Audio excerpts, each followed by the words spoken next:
Laurent Gérard, qui est à l'honneur ce soir sur C8 à travers un documentaire qui retrace sa carrière, n'est jamais réellement parvenu à s'acclimater à la vie parisienne. C'est pour cette raison qu'il a décidé de poser ses valises en pleine nature, dans une toute petite commune située en hauteur. La suite après la publicité. Laurent Gérard, 30 ans de rire est un documentaire à retrouver à 21h20 ce mardi 14 novembre sur C8, qui retrace l'incroyable parcours de cet imitateur de 55 ans au talent incontestable. Que ce soit à la télé ou à la radio, celui qui est également passionné par la cuisine et qui tient d'ailleurs un restaurant gastronomique à Lyon est parvenu à devenir un personnage important du paysage audiovisuel français. Son métier l'a notamment conduit à se rapprocher de Paris, là où sont centralisés les principaux médias du pays.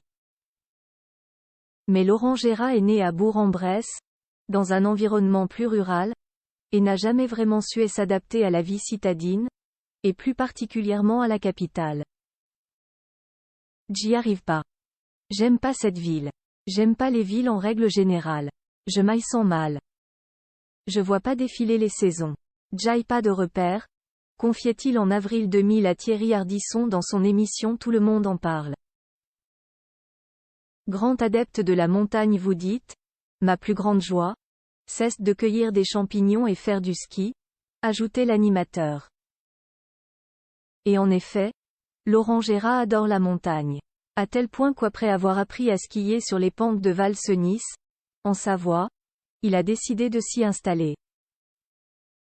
C'est à Lens-le-Bourg-Monseny, plus précisément, qu'il a posé ses valises. Il s'agit d'une petite commune qui n'enregistrait même pas 7000 habitants en 2014, qui se trouve entre 1356 mètres et 3612 mètres d'altitude, et qui est donc naturellement située en plein cœur de la nature. Laurent Gérard s'y sent bien. À tel point que l'auditorium du village porte son nom et qu'il y a créé un festival qui s'intitule Sestel Printemps et qui réunit chaque année plein d'artistes. Rappelons aussi que l'humoriste n'est pas seul à Lens-le-Bourg. Il y vit avec sa femme Christelle Bardet, avec qui il forme un couple depuis 2012. C'est par le biais du travail qu'ils se sont rencontrés à l'époque, et grâce à un petit coup de pouce de Michel Drucker. Ils sont parents depuis 24 août 2020 d'une adorable petite fille prénommée Célestine. La suite après la publicité. La suite après la publicité.